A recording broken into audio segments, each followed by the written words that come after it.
Hello students, I am Manoj Sonkar और स्वागत है आप सभी लोगों का। और आज जो टॉपिक हम लोग कवर करने वाले हैं उसका नाम है सोशियोलॉजिकल पर्सपेक्टिव, समाजशास्त्रीय परिप्रेक्ष्य। बहुत इंपॉर्टेंट टॉपिक है, बहुत सारे एग्जाम्स में यहाँ से सवाल लगातार आते हैं, चाहे ये टॉपिक मेंशन हो आपके सिलेबस में या नहीं मेंशन हो सिलेबस में, यहाँ से सवाल आते ही आते हैं। तो स्टूडेंट्स, एक बहुत इंपॉर्टेंट बात भी मैं आप लोगों से कहना चाहता हूं कि इस चैनल को आज ही और इसी वक्त अभी आप लोग सब्सक्राइब कर लीजिए। और ये जो वीडियो है इसको लाइक करना बिल्कुल भी मत भूलिएगा। सबसे पहला काम आपको ये सब्सक्राइब करना है और दूसरा काम इसे लाइक करना है, और थर्ड बहुत इंपॉर्टेंट काम है, इसे शेयर कर दीजिए। अगर आप चाहते हैं कि इसी तरह से सारे के सारे टॉपिक मैं आप लोगों को कवर करा दूं, पूरा का पूरा सोशियोलॉजी का जो सिलेबस है वो कवर करा दूं, तो इसे शेयर करना बिल्कुल भी मत भूलिएगा। शेयर जरूर से कर दीजिएगा। चलिए, तो सोशियोलॉजिकल पर्सपेक्टिव की शुरुआत होती है हमारे फाउंडिंग फादर से, यानी अर्ली सोशियोलॉजिकल थॉट जिसे हम कहते हैं, शुरुआत हुई थी 19th सेंचुरी में। जो हमारे अगस्त कॉम्ट है वो फाउंडिंग फादर कहे जाते हैं, और इन्हें ही हम अर्लियर सोशियोलॉजिकल थॉट के नाम से जानते हैं। प्रारंभिक समाजशास्त्रीय विचार 19वीं शताब्दी के आसपास शुरू होता है, और अगस्त कॉम्ट के विचारों से ही ये इसकी शुरुआत होती है। अगस्त कॉम्ट का जन्म और डेथ दोनों ही आपको बहुत अच्छी तरह से याद होना चाहिए। 1798 को इनका जन्म हुआ था और 1857 में इनकी मृत्यु हुई थी। ये फाउंडर ऑफ सोशियोलॉजी कहे जाते हैं। और अगर सवाल आता है कि किसने सोशियोलॉजी को नाम दिया है, सोशियोलॉजी यानी समाजशास्त्र को समाजशास्त्र किसने नाम दिया था, तो अगस्ट कॉम्ट ने ही समाजशास्त्र को समाजशास्त्र नाम दिया था। समाजशास्त्र के संस्थापक माने जाते हैं ये। And Comte introduce the idea of applying scientific method. अब इन्होंने ये कहा था कि सोसाइटी पर भी हम लोग जो नेचुरल साइंस होता है, जो प्राकृतिक विज्ञान होता है, यानी कि जो फिजिक्स होता है, जो केमिस्ट्री होता है, जो उनके जो नियम कानून होते हैं वही हम समाजशास्त्र में अप्लाई कर सकते हैं। ठीक, यानी इन्होंने कहा कि हम सोसाइटी की स्टडी करेंगे, we will study the society through scientific method. And he proposed the law of three stages. ठीक है, तो इसी क्रम में इन्होंने ये कहा कि भाई साइंटिफिक मेथड से हम सोसाइटी का स्टडी कर सकते हैं। यानी सोसाइटी क्या है? सोसाइटी इज द स्टडी, मतलब सोशियोलॉजी क्या है? Sociology is the study of society scientifically. ठीक, उसके लिए इन्होंने लॉ ऑफ थ्री स्टेजेस भी दिया। ये बताते हैं कि सोसाइटी जो है एक स्टेज से दूसरे स्टेज में जाती है, यानी इंसान का बौद्धिक विकास होता है। तो सबसे पहला स्टेज इन्होंने कौन सा बताया था? सबसे पहला स्टेज इन्होंने बताया था थियोलॉजिकल, जिसे हम धार्मिक चरण भी कहते हैं। थियोलॉ सेकंड स्टेज जो आता है वो होता है मेटाफिजिकल, जिसे हम तत्व मीमांसा चरण कहते हैं। मेटाफिजिकल स्टेज जो होता है वो थियोलॉजिकल और पॉजिटिविज्म के बीच का स्टेज होता है। थर्ड स्टेज होता है वो हम क्या कहते हैं? उसे हम कहते हैं पॉजिटिविस्ट स्टेज, जिस या तो हम उसे साइंटिफिक स्टेज के रूप में भी देखते हैं। ठीक, यानी कि प्रत्यक्ष चरण कहते हैं उसे, या वैज्ञानिक चरण के नाम से भी हम उसे जानते हैं। तो ये तीन स्टेजेस उन्होंने बताया था, ये मैंने आप लोगों को कई बार बताया।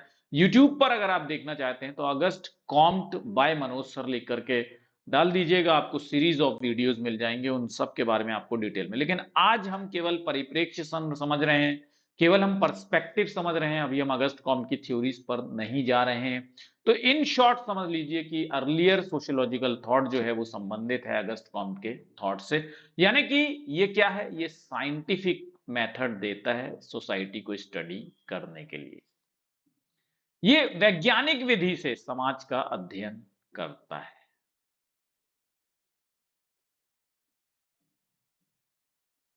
ठीक है, तो अगस्त कॉम्ट जो है फाउंडिंग फादर हैं, और वो वैज्ञानिक तरीकों से समाज का अध्ययन करना चाहते थे। ठीक, समाज के अध्ययन, इन्होंने कहा कि समाजशास्त्र एक ऐसा विषय है जो वैज्ञानिक तौर पे समाज का अध्ययन करता है। इसी चरण में इन्होंने तीन चरण का कानून भी दिया, जो बहुत पॉपुलर है, जो मैंने अभी अभी बताया आप लोगों को। और अगर आप डिटेल में पढ़ना चाहते हैं तो आप Auguste Comte by Manoj sir डाल दीजिएगा यूट्यूब पे, बहुत सारे वीडियोस आपको मिल जाएंगे। लेकिन अगर सिलेबस में है, अगर असिस्टेंट प्रोफेसर के, तो वो मैं आप लोगों को बताऊंगा। और ये पॉजिटिविस्ट अप्रोच अपनाते हैं for understanding social phenomena. He has advocated for positivist approach. Positivist मतलब क्या होता है?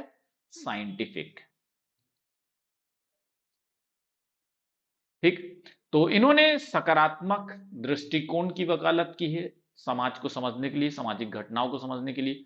सकारात्मक मतलब यहां पर होगा वैज्ञानिक। इतना याद है। नेक्स्ट जो पर्सपेक्टिव हमें मिलता है वो होता है स्ट्रक्चरल फंक्शनलिस्ट। लेकिन यहां पर एक बात याद रखिएगा, अगर डिवाइड कर दें, ठीक, अगर यहां पर आ जाए फंक्शनलिस्ट, अभी मैंने यहां पर डिवाइड करके आप लोगों को नहीं बताया है क्योंकि बहुत सारे जो असिस्टेंट प्रोफेसर के सिलेबस हैं उसमें ऐसे ही दिया हुआ है संरचनात्मक प्रकार्यात्मकता। तो अगर ये प्रकार्यात्मकता को अलग कर देगा तो इस स्थान पर प्रकार्यात्मकता आ जाएगी, प्रकार्यात्मकतावादी आ जाएंगे। और प्रकार्यात्मकतावादी में कौन है? इमाइल दरखाइम है। ठीक है, टेलकट पार्सन जो है वो आर्क फंक्शनलिस्ट कहलाते हैं। समझ गए? तो स्ट्रक्चर अगर मान लीजिए विभाजन नहीं, तो फिर फंक्शनलिस्ट को आप यहीं पर समझेंगे क्योंकि फंक्शनलिस्ट को हम लोग यहीं पर पढ़ेंगे, स्ट्रक्चरल फंक्शनलिज्म में ही पढ़ेंगे। कब शुरुआत होती है इस पर्सपेक्टिव की? लेट 19th सेंचुरी से मिड 20th सेंचुरी में शुरुआत होती है। 19वीं सदी के अंत से 20वीं सदी के मध्य तक इसकी शुरुआत होती है। की आइडियाज क्या है? ये कहता है कि सोसाइटी एक कॉम्प्लेक्स सिस्टम है और जो उसके पार्ट्स हैं वो सब इंटरकनेक्टेड हैं।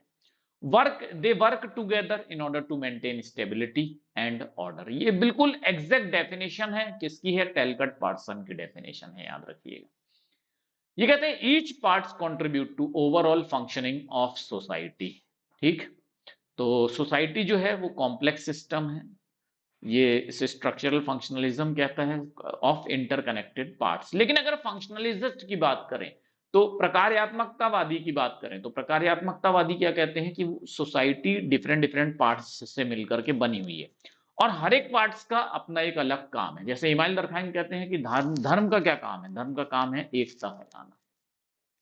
ठीक है, तो इमाइल दरखाइम ने रिलीजन के बारे में क्या कहा है कि वो सॉलिडेरिटी करता है। यानी अगर फंक्शनलिस्ट और स्ट्रक्चरल फंक्शनलिस्ट को अलग किया जाएगा तो इस स्थान पर क्रोनोलॉजिकल ऑर्डर में पहले फंक्शनलिस्ट आएगा, फिर उसके बाद कॉन्फ्लिक्टेरियन आएंगे, फिर उसके बाद स्ट्रक्चरल फंक्शनलिस्ट आएगा। ठीक, अभी विभाजन नहीं किया है इस वजह से इसको मैंने कॉन्फ्लिक्ट के पहले रखा है। मुख्य विचार की आइडियाज क्या है? सामाजिक, ये कहता है, ये दृष्टिकोण कहता है कि समाज एक जटिल प्रणाली की तरह है जिसके हिस्से जो हैं परस्पर एक दूसरे से जुड़े हुए हैं। यानी अगर एक में हम परिवर्तन, एक हिस्से में परिवर्तन लाते हैं समाज के, तो दूसरे हिस्से में समायोजन के तहत अपने आप परिवर्तन आ जाता है। ये संरचनात्मक प्रकार्यवादी मानते हैं। ठीक, और क्या होता है? संरचनात्मक कार्यकता कहती है कि ये जो पार्ट्स हैं, ये जो भाग हैं, ये स्थिरता बनाए रखते हैं समाज में और व्यवस्था बनाए रखते हैं। और ये सारे भाग जो हैं आपस में मिलजुल करके काम करते हैं और एक संतुलन बना करके रखते हैं। प्रत्येक भाग, ये कहते हैं कि समाज के समग्र कामकाज के लिए योगदान देता है और जरूरी होता है। समर्थक कौन है? इमाइल दरखाइम फंक्शनलिस्ट माने जाते हैं, प्रकार्यवादी माने जाते हैं। टेलकट पार्सन और रॉबर्ट के मर्टन स्ट्रक्चरल फंक्शनलिस्ट के समर्थक हैं। याद रखिएगा, रॉबर्ट के मर्टन भी बहुत इंपॉर्टेंट थिंकर हैं जब बात आती है स्ट्रक्चरल फंक्शनलिस्ट की। और कौन है? तो रेडक्लिफ ब्राउन भी जोड़ लीजिए इसमें ही। रेडक्लिफ ब्राउन भी स्ट्रक्चरल फंक्शनलिस्ट कहे जाते हैं। नेक्स्ट जो परिप्रेक्ष्य आता है, दृष्टिकोण आता है, वो होता है कॉन्फ्लिक्ट थ्योरी, संघर्ष सिद्धांत। संघर्ष सिद्धांत की शुरुआत होती है early to mid 20th century, 20वीं सदी के आरंभ से मध्य तक जो है कॉन्फ्लिक्टेरियन। कॉन्फ्लिक्टेरियन बहुत इंपॉर्टेंट थिंकर हैं, वो है कार्ल मार्क्स। कार्ल मार्क्स कहते हैं कि पूरा का पूरा समाज जो है वो दो भाग में डिवाइडेड है। यानी कि कॉन्फ्लिक्टेरियन थ्योरी जो है वो इनइक्वालिटी पे बेस्ड है। दो भाग में डिवाइडेड है, एक है हैव, दूसरा है हैव नॉट। मतलब एक है सर्वहारा और दूसरा है अमीर। ठीक, key idea, society is characterized by social inequality. ये कहता है कि समाज में, समाज की विशेषता क्या है? समाज के अंदर सोशल इनइक्वालिटी, और इसी सोशल इनइक्वालिटी के चलते एक स्ट्रगल चलता है रिसोर्सेस और पावर को पाने के लिए। ये दो समूह डिवाइडेड होते हैं, दो समूह हैं और ये दोनों समूह के बीच में हमेशा संघर्ष रहता है, रिसोर्स और पावर को लेकर के। Conflict theorist examine how dominant group maintain control and how subordinate group resist. ये कहता है, ये जो कॉन्फ्लिक्ट पर्सपेक्टिव है, ये कहता है कि जो डोमिनेंट ग्रुप होता है वो लोगों पर कंट्रोल बना करके रखता है, पूरे समाज पर कंट्रोल बना करके रखता है, और जो सबऑर्डिनेट ग्रुप होता है, जो निम्न वर्ग होता है, वो उसको रोकने की कोशिश करता है। इसी चक्कर में दोनों के बीच में संघर्ष होते रहते हैं। जो एसोसिएटेड थिंकर हैं कॉन्फ्लिक्टेरियन, कॉन्फ्लिक्ट थ्योरी के, वो है कार्ल मार्क्स, मैक्स वेबर। और मैक्स वेबर जो है पूरी तरह से हम कॉन्फ्लिक्टेरियन नहीं कह सकते, वो इंटरप्रिटेटिव सोशियोलॉजी के पार्ट है, लेकिन कुछ एक्सटेंट तक जब क्लासेस की बात आती है तो इन्होंने भी समाज को इसी तरह से डिवाइड किया है। ठीक, तो संघर्ष सिद्धांत से जुड़े हुए मुख्य विचार ये हैं कि ये मानता है कि समाज के अंदर असमानताएं होती हैं और संसाधनों और शक्ति के लिए संघर्ष हमेशा रहता है। ठीक, असमानता और संघर्ष हमेशा समाज में रहते हैं, संसाधनों को पाने के लिए हमेशा संघर्ष रहता है। संघर्ष सिद्धांतकार जांच करते हैं कि प्रमुख समूह जो है वो कैसे सामाजिक जो चीजें हैं उन पर अपना नियंत्रण बनाए रखता है, और अधीनस्थ समूह जो है वो कैसे उस नियंत्रण का विरोध करता है। इस चीज का अध्ययन कौन करते हैं? कॉन्फ्लिक्टेरियन क्या करते हैं, संघर्षवादी करते हैं। संघर्षवादी कौन कौन है? तो कार्ल मार्क्स है, और कुछ हद तक इसमें हम मैक्स वेबर को ले सकते हैं, पूरी तरह से मैक्स वेबर को नहीं ले सकते हैं। ठीक है, ये सेकंड नंबर का जो है पर्सपेक्टिव है। पहला कौन सा था? फंक्शनलिस्ट। ठीक, उसके बाद आया कॉन्फ्लिक्टेरियन, और उसके बाद स्ट्रक्चरल फंक्शनलिस्ट आता है। लेकिन अगर फंक्शनलिस्ट को यानी इमाइल दरखाइन को स्ट्रक्चरल फंक्शनलिस्ट में इंक्लूड कर देते हैं तो पहले नंबर पे स्ट्रक्चरल फंक्शनलिस्ट आता है, सेकंड नंबर पे कॉन्फ्लिक्टेरियन आता है। याद रखना, बार बार मैं बोल रहा हूं, कोई कंफ्यूजन यहां पर नहीं होना चाहिए। थर्ड है सिंबॉलिक इंटरेक्शनिस्ट, यानी प्रतीकात्मक अंतःक्रियावादी। इसकी शुरुआत होती है early to mid 20th century में, 20वीं शताब्दी के आरंभ से मध्य तक। सिंबॉलिक इंटरेक्शनिस्ट छोटे छोटे जो एक्शंस होते हैं, छोटी छोटी जो क्रियाएं होती हैं, स्मॉल स्मॉल एक्शंस जो हमारे सोसाइटी में स्मॉल स्मॉल फिनोमिनाज होते हैं, उनका अध्ययन करते हैं। जैसे आई क्या होता है, ठीक है, मी क्या होता है, सेल्फ क्या होता है, इन सब चीजों पर इनका फोकस होता है। की आइडियाज क्या है? Focuses on how individuals and group create and interpret symbols to communicate and make sense of the world. ठीक है, और face to face interactions, role of face to face interaction in shaping social reality और self, ये mainly इन concepts पर आधारित होता है सिंबॉलिक इंटरेक्शनिस्ट। प्रतीकात्मक अंतःक्रियावाद 20वीं सदी में आरंभ से मध्य तक चलता है। मुख्य विचार जो है इससे, वो इस बात पर ध्यान केंद्रित करते हैं कि कैसे व्यक्ति और समूह आपस में संवाद करते हैं, कैसे हम प्रतीकों का निर्माण करते हैं और प्रतीकों की व्याख्या करते हैं, सामाजिक वास्तविकता को आकार देने में आमने सामने की बातचीत, यानी हमारे जो स्वा है उसमें आमने सामने की बातचीत की भूमिका क्या होती है, इस पर अध्ययन करते हैं। हमारा सेल्फ कैसे डेवलप होता है, इस पर अध्ययन करते हैं। ये सिंबॉलिक इंटरेक्शनिस्ट। इसमें जो इस परिप्रेक्ष्य के जो सपोर्टर हैं वो हैं George Herbert Mead, Herbert Blumer और इरविंग गॉफमैन। याद रखिएगा, George Herbert Mead, Herbert Blumer और इरविंग गॉफमैन जो हैं वो सिंबॉलिक इंटरेक्शनिस्ट के सपोर्टर है। सीधे सीधे सवाल आ सकता है कि सिंबॉलिक इंटरेक्शनिस्ट में से, निम्नलिखित में से दिए गए थिंकरों में से, विचारकों में से कौन से सिंबॉलिक इंटरेक्शनिस्ट नहीं है, प्रतीकात्मक अंतःक्रियावादी नहीं है। सवाल सीधे सीधे ऐसे भी आ सकता है, या ये भी पूछ सकता है कि कौन है। ठीक है, तो याद रखिएगा, थिंकर्स के नाम याद कर लीजिएगा सिंबॉलिक इंटरेक्शनिस्ट के हिसाब से। क्रिटिकल थ्योरी, क्रिटिकल थ्योरी की शुरुआत होती है मिड 20th सेंचुरी में। क्रिटिकल थ्योरी जो है उसे फ्रैंकफर्ट स्कूल ऑफ थॉट भी कहा जाता है स्टूडेंट्स। ठीक है, फ्रैंकफर्ट स्कूल ऑफ थॉट, ये लोग ज्यादातर हमारे आइडियोलॉजी, पावर, सोसाइटी के स्ट्रक्चर पर ध्यान देते हैं।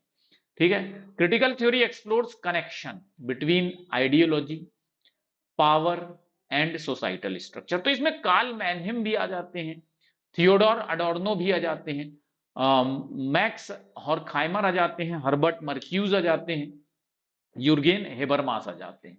ये सारे थिंकर इस थ्योरी के सपोर्टर हैं।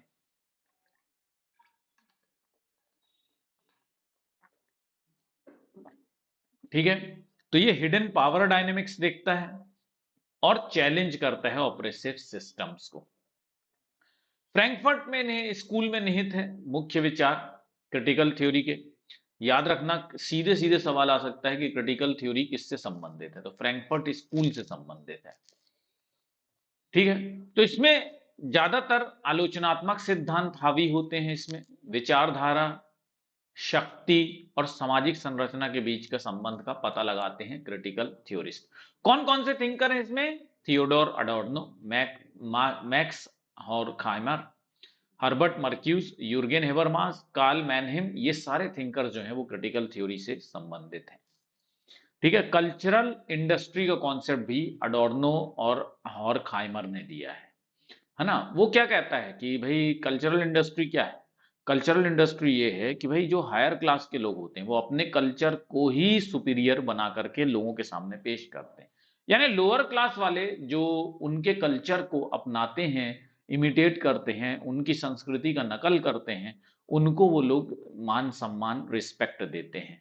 ठीक, तो इस चीज की जांच कौन करता है? क्रिटिकल थ्योरिस्ट करते हैं। कौन है ये? Theodore अडोर्नो, हॉर्खहाइमर, Herbert Marcuse, Jurgen Habermas और कार्ल मैनहेम वगैरह जो हैं वो सारे लोग, एंटोनियो ग्राम्स्की भी आ सकते हैं। ठीक है, तो ये सब क्रिटिकल थ्योरी के सपोर्टर हैं। फ्रैंकफर्ट स्कूल भी अलग से देख लेते हैं। फ्रैंकफर्ट स्कूल, जो स्कॉलर्स एसोसिएटेड हैं फ्रैंकफर्ट स्कूल से, वो हैं थियोडोर अडोर्नो, हॉर्खहाइमर, हर्बर्ट मर्क्यूज। ठीक है, they have developed critical theory. This perspective involves a critical examination of society and culture, emphasising ideology and power structure.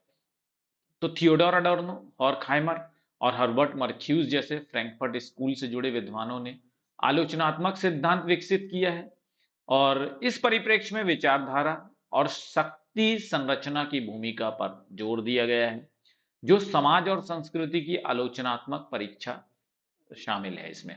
ठीक, तो क्रिटिकली एग्जामिन करते हैं, ये जांच करते हैं समाज और संस्कृति की, और शक्ति और विचारधारा के भूमिकाओं पर जोर देते हैं कि शक्ति और विचारधारा की संरचना कैसी है समाज के अंदर।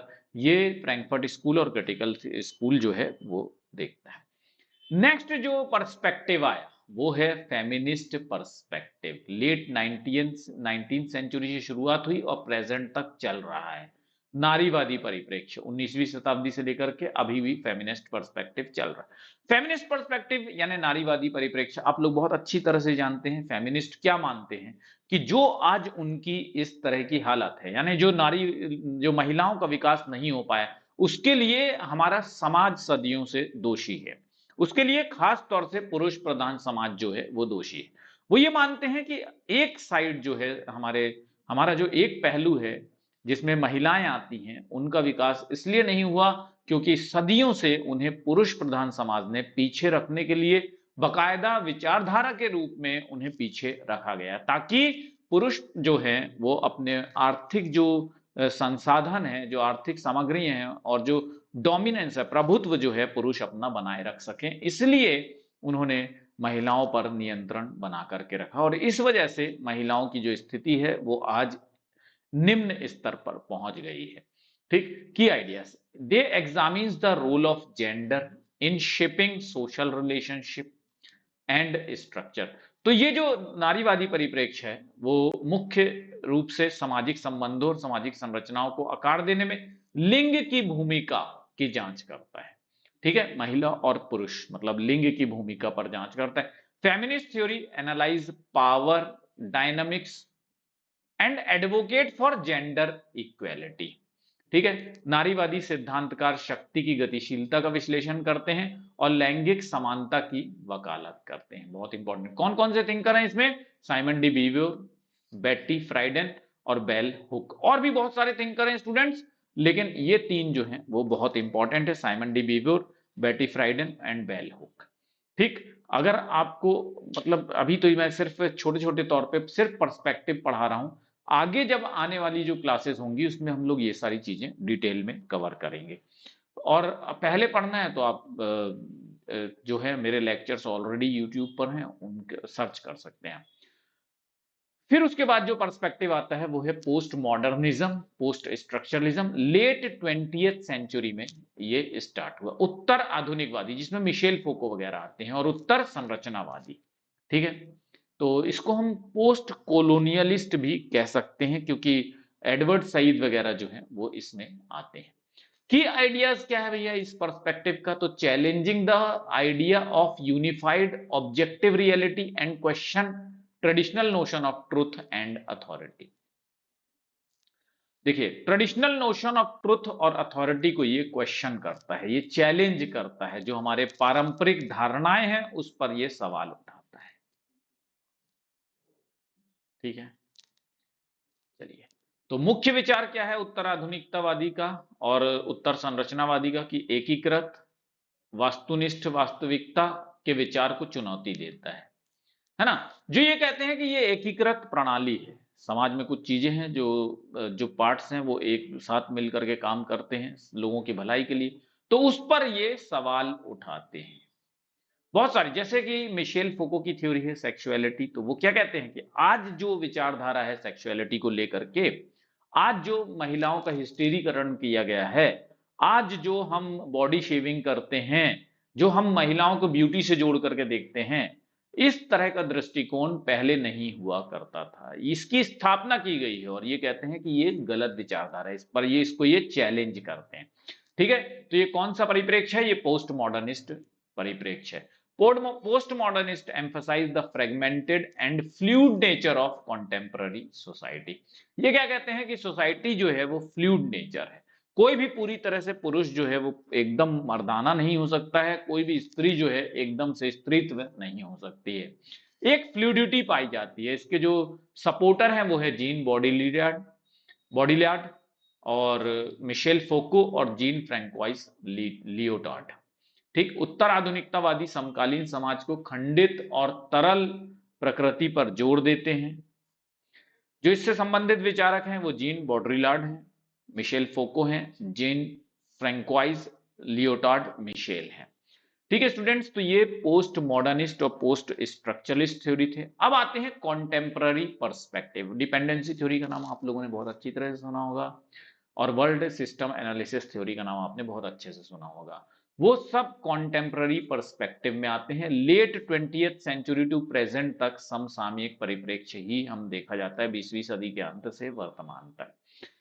ग्लोबलाइजेशन थ्योरी, ग्लोबलाइजेशन का मतलब ही मैंने आप लोगों को हमेशा, वैश्वीकरण सिद्धांत और ग्लोबलाइजेशन का मतलब ही क्या होता है? इंटरकनेक्टेडनेस, यानी पूरा विश्व जो है एक दूसरे से जुड़ा हुआ है, ये कहते हैं अंतर संबंध।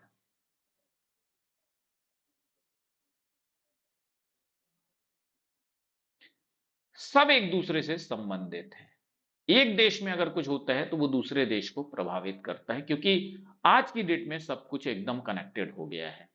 ठीक, मार्शल मैकलुहान भी जो हैं वो इस थिंकर, इस थ्योरी से जुड़े हुए हैं, जिन्होंने ग्लोबल विलेज का कॉन्सेप्ट दिया था।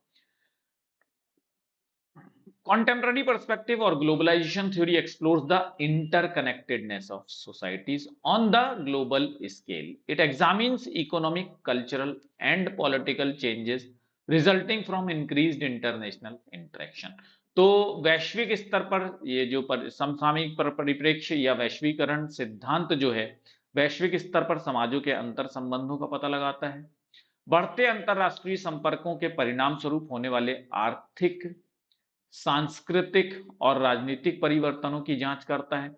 इसमें जो सपोर्टेड थिंकर हैं जो इस थ्योरी को सपोर्ट करते हैं वो एंथोनी गिडेन, अर्जुन अप्पादुरई और मैनुअल कैसेल्स हैं। एंथोनी गिडेंस, अर्जुन अप्पादुरई और मैनुअल कैसेल्स कॉन्टेम्पररी यानी समकालीन परिप्रेक्ष्य से आते हैं। इसी से जुड़ी हुई थ्योरी है जिसको हम कहते हैं world globalization and world system theory, वैश्वीकरण और विश्व प्रणाली सिद्धांत। ठीक, ये भी इंटरकनेक्टेडनेस पर जोर देता है, क्योंकि ये उसी का बढ़ा हुआ रूप है, उसी को मतलब एक्सटेंड किया हुआ रूप है। तो ये अंतर संबंधों को पता लगाता है। ठीक, इकोनॉमिक लेवल पर, कल्चरल लेवल पर और पॉलिटिकल लेवल पर। वर्ल्ड सिस्टम थ्योरी जो है वो आप लोग बहुत अच्छी तरह से जानते हैं, इमैनुअल वॉलेस्टीन की है।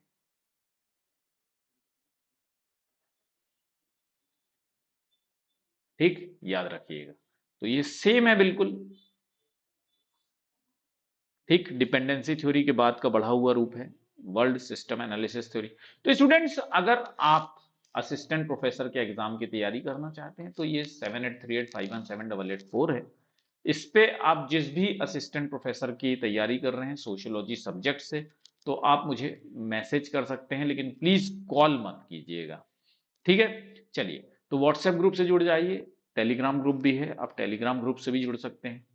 Thank you very much students, all the best. आशा करता हूं कि आपको सारे सोशियोलॉजिकल पर्सपेक्टिव, सामाजिक परिप्रेक्ष्य अच्छी तरह समझ में आ गए होंगे। जो भी मैंने अभी आप लोगों को पढ़ाया है वो सब क्रोनोलॉजिकल ऑर्डर में है, ठीक है। तो उसको क्रोनोलॉजी भी पूछ सकता है, तो उसका क्रोनोलॉजिकल ऑर्डर आप लोग याद रखेंगे। अभी सब्सक्राइब कर लीजिए इस चैनल को, और लाइक करना मत भूलिएगा, और शेयर करना बिल्कुल भी मत भूलिएगा, क्योंकि जब आप शेयर करेंगे इसके नंबर ऑफ व्यूज आएंगे तो मैं आपको पूरा सिलेबस जो है वो कवर करा दूंगा। Thank you very much, all the best, bye bye.